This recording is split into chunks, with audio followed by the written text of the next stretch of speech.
তৃণমূল কংগ্রেস ভুল করেছে, সেই ভুলের ওপর দাঁড়িয়ে বিজেপি ক্ষমতা দখল করেছে বিপুল ম্যান্ডেট। কিন্তু ছাত্র সংসদ নির্বাচন করবার ক্ষেত্রে নতুন সরকার একটুও রাগ কাটছে না। ছাত্র সংসদ নির্বাচন হবে কি হবে না সরকারকে পরিষ্কার করে বলতে হবে। সরকারকে জানাতে হবে সরকার ছাত্র সংসদ নির্বাচন করতে চায় কি চায় না। আর এই যে কলেজগুলোতে যেভাবে বিজেপির বিধায়কদের, বিজেপির এমপিদের বসিয়ে দেয়া হলো, তাহলে অনিলায়ন আর মমতায়নের থেকে তো আপনারাও বেরোতে পারলেন না। আপনারাও তো একই দোষে দুষ্ট হলেন। যে ধারাবাহিকতা চলছিল আপনারা সেই ধারাবাহিকতা নিয়েই এগোলেন।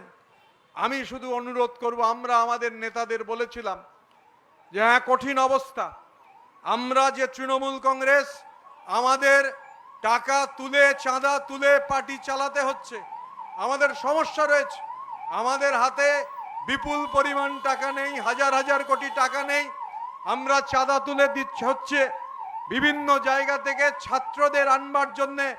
আমরা আমাদের নেতৃত্বকে বলেছিলাম এখন ছাত্র সমাবেশ একরকম আর দাদুদের সমাবেশ আরেক রকম।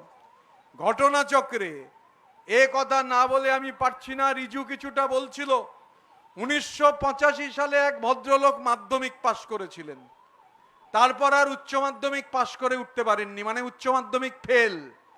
মাধ্যমিক পাশ 85 সালে, তারপর উচ্চ মাধ্যমিক ফেল, জেল খাটা আসামি, 3 বছর জেলে কাটিয়েছেন। তো দেখে মনে হচ্ছে বিড়লা তারামণ্ডলের সামনে গতকাল বা তার কদিন আগে থেকেই উনি হচ্ছেন তৃণমূল ছাত্র পরিষদের একজন বড় নেতা। হাবে ভাবে কায়দায় এমনি হচ্ছে, যেহেতু মাধ্যমিক পাস, উচ্চ মাধ্যমিক পাস করতে পারেননি, গ্র্যাজুয়েশন হয়নি। আমি অনুরোধ করব প্রয়োজনে এই যে আমাদের বিশ্ববিদ্যালয়গুলোতে সান্ধ্যকালীন কোর্স রয়েছে, সেই কোর্সে ভর্তি হয়ে গিয়ে উচ্চ মাধ্যমিক পাস করে গ্র্যাজুয়েশনটা কমপ্লিট করে নেওয়ার জন্যে। তো আমি যেটা বলছিলাম, আমি কলোনিতে বড় হয়েছি, রাজনৈতিক সচেতন জায়গা। এখানে কলকাতার প্রাক্তন মহানাগরিক ফিরাদ হাকিম আছেন, এখানে অরূপ বিশ্বাস আছেন। ববিদার সঙ্গে আমার সেই যে বছর উচ্চ মাধ্যমিক দিয়েছি সে বছর থেকে আলাপ। তো আমি যখন ক্লাস 9-এ পড়ি, 94 সালে ফুটবল বিশ্বকাপ ব্রাজিল জিতলো চতুর্থবারের জন্যে, তখন থেকেই মোটামুটি খোঁজ খবর রাখি। তখন দেখতাম যে খবরের কাগজে এক ভদ্রলোকের নাম, তিনি ছাত্র নেতা, বড় নেতা। তো আমি তারপর মাধ্যমিক পাশ করলাম। আমি ক্লাস 11 থেকেই ছাত্র রাজনীতি করি, যখন করি তখন দেখছি উনি বড় ছাত্র নেতা। আমি তারপর কলেজে ভর্তি হয়ে কলেজের ছাত্র সংসদের সাধারণ সম্পাদক হলাম, তখনও দেখছি উনি ছাত্র নেতা। কলকাতা ইউনিভার্সিটির সেনেটের নির্বাচনে জয়ী হয়ে সেনেটের মেম্বার হলাম, তখনও দেখছি উনি ছাত্র নেতা। কলেজ শেষ করে কলকাতা ইউনিভার্সিটির মেন ক্যাম্পাসে যখন ইংরাজিতে এমএ পড়ছি, তখনও উনি ছাত্র নেতা। তারপর ধাপে ধাপে ধাপে ধাপে একেবারে সর্বোচ্চ দীর্ঘদিন আমি 1996 থেকে 2016 অবধি সক্রিয় ছাত্র রাজনীতি করেছি। 16 সালে সক্রিয় ছাত্র রাজনীতি ছাড়ার পর বেলেঘাটাতে, মানিকতলাতে একটা অনুষ্ঠানে শ্রদ্ধেয় প্রদীপ কুমার বন্দ্যোপাধ্যায়ের সংবর্ধনা ছিল, সেখানকার কাউন্সিলর আয়োজন করেছিলেন, গেছিলাম। গিয়ে দেখছি তখনও উনি ছাত্র নেতা। আর গতকাল রাত্রে দেখলাম 67 বছর বয়সে উনিই হচ্ছে ওই সার্কাস পার্টির প্রধান ছাত্র নেতা। এখন এই যে ছাত্র নেতা, আমরা আলোচনা করছি আমাদের নেতৃত্বের সঙ্গে যে একটা নির্দিষ্ট বয়স বেঁধে দিতে হবে। আমাদের ছাত্র পরিষদের রাজ্যের সভাপতি প্রেসিডেন্সি কলেজের ছাত্র ছিল, প্রেসিডেন্সি কলেজে পড়তো।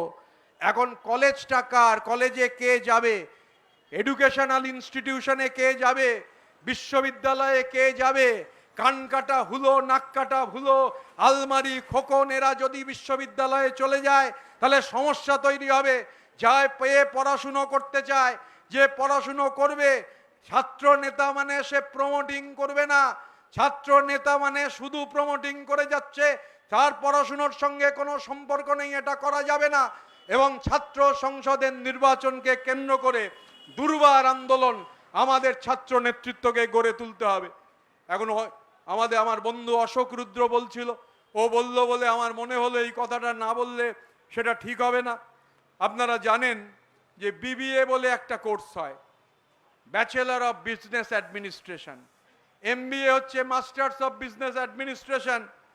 এখন ঘটনাচক্রে ওই বিড়লা তারামণ্ডলে একজনের ছবি দেখলাম মঞ্চের মধ্যে, যিনি Indian institute of planning and management IIPM থেকে বিবিএ এবং এমবিএ পাশ করেছেন হিউম্যান রিসোর্স অ্যান্ড মার্কেটিংয়ে। পার্লামেন্টের হিসেব বলছে, পার্লামেন্টে যে হলফনামা দিতে হয়, শিক্ষাগত যোগ্যতা দিতে হয়, তাতে দেখলাম এটা লেখা রয়েছে যে ওই ভদ্রলোক তিনি Indian institute of planning and management IIPM থেকে বিবিএ এবং এমবিএ করেছেন।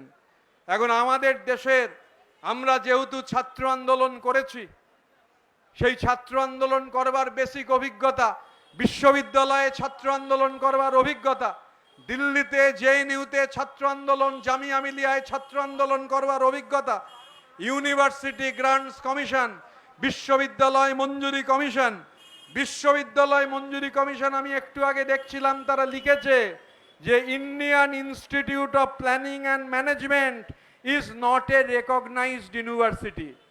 পার্লামেন্টে কোন 20 জন এমপি রেকগনাইজ কি রেকগনাইজ না এ নিয়ে চিঠি দিচ্ছেন, তাহলে সবার আগে আপনি এভিডেভিটে লিখে দিন আপনি উচ্চ মাধ্যমিক পাস, কারণ ইউজিসি বলছে ওই বিবিএ আর এমবিএ ভ্যালিড নয়, ডিগ্রি যারা দিয়েছে তাদের ডিগ্রি দেওয়ার অধিকার নেই, পয়সা দিয়ে ডিগ্রি বেচেছে।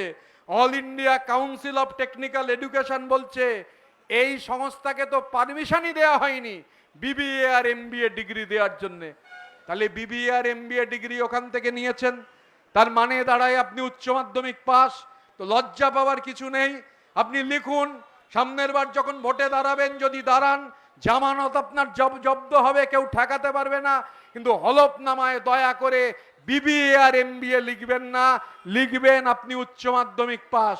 মাধ্যমিক পাস একজন আছে, সঙ্গে উচ্চ মাধ্যমিক পাস, সাজুজ্যটা ভালো হবে। বাংলা হান্টের আরো খবর দেখতে নজর রাখুন। বাংলা খবর মানেই বাংলা হান্ট।